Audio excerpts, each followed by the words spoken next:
Isang nakaka-iskandalong gabi, Mayora Escamorena. Itago niyo lang po ako sa pangalang Jazz. Nagkwento po ako ng scandal story ko sa inyo kasi hindi ko na po talaga alam ano bang dapat. Kaya nga ng sabi ko, type ko ang best friend ng asawa ko. Bagong kasal pa lang kami ng asawa ko at okay na okay ang relasyon namin. Kung tutuusin, ay napaka-perfect ng pagmamahala namin. Pati ang aming labing-labing, umaatikabo, mainit. Imposible man, pero halos wala kaming problemang mag-asawa. Wala kaming problemang pinansyal. Sa relasyon, wala rin. Sa bahay o sa ibang bagay, wala. As in, napaka-smooth ng takbo ng buhay naming mag-asawa. Napakapalad ko sa napakasawa ko. Kung itrato niya ako, hindi lang prinsesa, pati na rin parang reyna. Kung ano yung gusto ko, binibili niya. Pati mga gawaing bahay, siya na rin. Pero syempre, tinutulungan ko siya. At kapalit nun, alam niyo na, sa gabi, talaga namang performance level. Maligaya rin ang nighttime ko sa kanya. Kaya wala akong kareklamo. Napakagwapo rin ng asawa ko. May kamukha siyang artista pero secret ko niyon. Basta ang masasabi ko lang, para siyang hunk, maputi, matangkad, matangos ang ilong. At syempre, kapag maputi ang lalaki, kulay pink din ang ang labi. Palagi rin akong sinosorpresa ng asawa ko. Dinedate sa labas, inaayang mag-check-in kahit na may anak kami para daw walang istorbo sa amin. So kung tatanungin niyo ko, kung yung asawa ko ay maayos na asawa at guwapong lalaki, paano ko nagawang magkagusto sa best friend niya?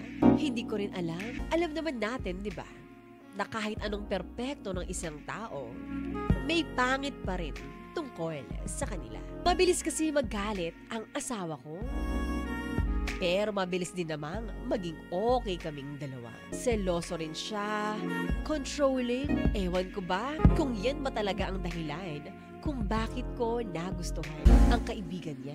Yung kaibigan niya kasi napakakalmado sa buhay, nakakatawa at matured mag-isip. Matured ang mga desisyon sa buhay. Guwapo rin at madalas bakat ang bimbi. Umabot na nga sa punto na siya ang palagi kong iniisip sa gabi. Yung best friend niya ang palagi kong naaalala sa tuwing magniniig kaming mag-asawa.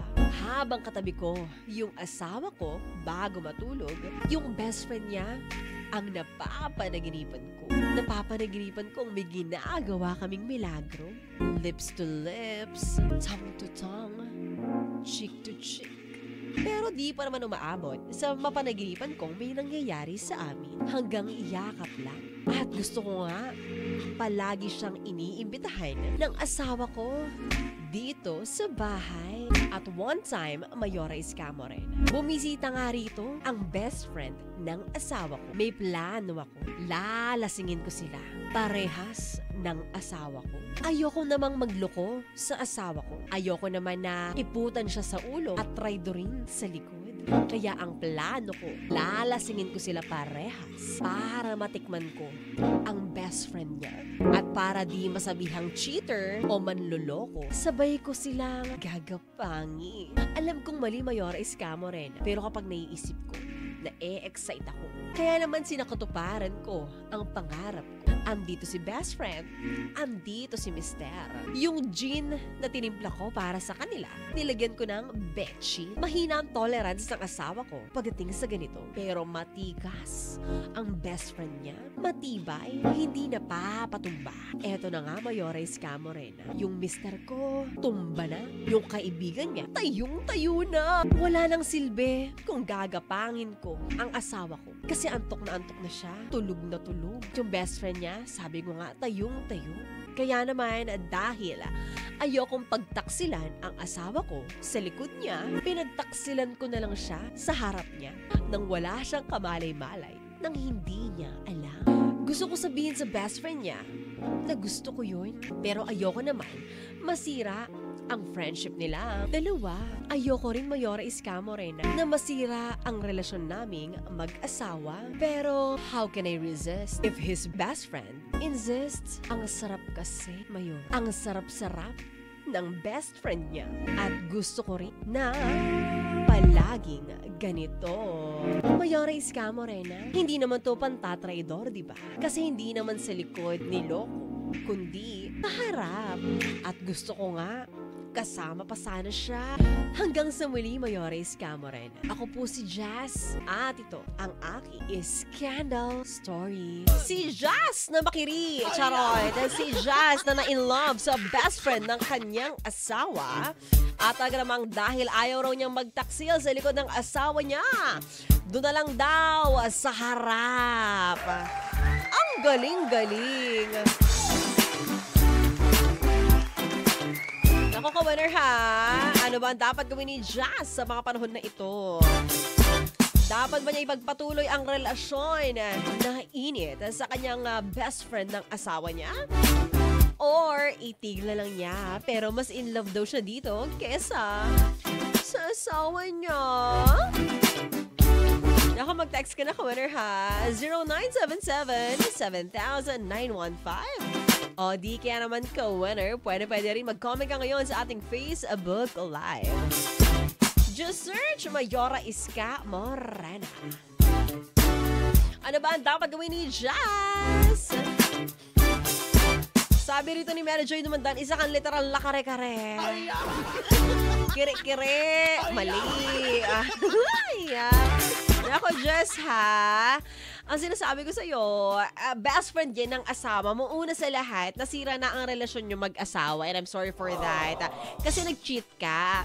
Hindi ka pa man, or hindi mo pa man ginagawa yung deed na yon, may emotional cheating nang nagaganap sa asawa mo. Kasi while you were with him, you were thinking of somebody else. You were thinking about his best friend. So may emotional cheating na nagaganap dito. Kaya huwag mong sabihin sa akin na hindi cheating yun, ha? Cheating yorn. At eto pa, ha? Dahil nga ayaw mo siyang lokohin sa likod niya, niloko mo naman siya harap-harapan. Literal. Kaloka. Sabi ni Arch Monzon dito, bakit kaya may mga taong gustong gumawa ng sariling problema nila kahit maayos naman ang takbo ng buhay nila? Matuto naman maging masaya sa kung anong meron ka. Nakuha mo pang mag-cheat at para sa best friend ng mister mo, ahas ka. Totally against the bro code. Correct. Wala talaga yan. Yung mga ganyang kaibigan, bantay sa lakay yan. Siguro Arch Monzon, no, trip din nung lalaki yung asawa ng best friend niya. Kaya nung nagkaroon ng pagkakataon, talaga namang sinunggaban niya ang pagkakataon. Ito yung mga oportunista. Sana all palaging fresh Mayora Iska Morena. Uy, sabi ni Noemi. Hi, Noemi! Sabi ni Mary Joy, dapat sa'yo ginagawa ay pakainin ng manok na pinaupo sa kusina para maging pritong tilapia ka. Ano daw? Oy, Mary Joy, Dumandan, ayusin mo ang buhay mo, ha? Kung ano pinagsasabi mo dyan, ha? Eto pa sabi ni ka-winner natin sa ating text line. Mayora Iska Morena para kay Jazz. Ang landi mo, girl. Sa'yo na nanggaling matinuwang asawa mo at bihira sa lalaki ang pinagsisilbihan ka at ginagawa ang gawaing bahay. Tinutulungan ka tapos magtataksilan mo pa? Hay, nako! Di nga sa likod, kahit sa side pa yan, cheating is cheating. Ang masama yun. Mag-focus ka na lang sa mga anak at asawa mo. Dahil swerte ka na nga. Mag-isip ka nga, girl. Mag-isip-isip ka, girl. Oo. Hoy, ba tayo gumana ng stinger ko? Ayun. Sabi ni Arch Monzon, pero kung saan ako nanggaling, bros before hoes. Oo, dapat naman talaga yun at tama naman talaga yun, Arch Monzon. At Correct, 'di ba? Wala man lang pasintabi, asawa na 'yun eh. Buti sana kung ano pa lang eh, nililigawan pa lang eh, no? Oo. Kung nililigawan, okay lang 'yan, sige asahin mo or ahasin mo, tapos masira ng friendship nyo. Pero malala na kapag asawa na. Medyo yucky-durders na. Ay, nako. Sabi rito ni Jen Mijares, perfect na eh. Naghanap pa ng imperfect. Diba? Masaya na nga sila. Masaya ka na, Jazz. Ano ba ginagawa mo sa buhay? Jazz, kung ako sa'yo, i-let go mo na yung nararamdaman mo para sa best friend ng asawa mo at tigil-tigilan nyo na ang pag-i-invite sa kanya sa bahay nyo. And imagine, Jazz, pinagtataksilan mo ang asawa mo sa mismong bahay nyo. Oh no, that cannot be. Hindi ka na nandiri, girl. Nakakadiri kaya sarili yarn. Sabi ni Mar Anthony Santos, masarap talaga ang bawal mayora kahit tikim lang. Katulad din ng ulam, pwedeng mapanis yan kahit tikim lang. Yan ang mangyayari sa relasyon nyo. Sayang naman. Tama, sayang ang relasyon na tagalang pinagtibay ng panahon. Kung talaga naman paiiralin ang kakatihan ng iyong emosyon. Never. Anyway, Jazz. Again, tigil-tigilan mo na yan.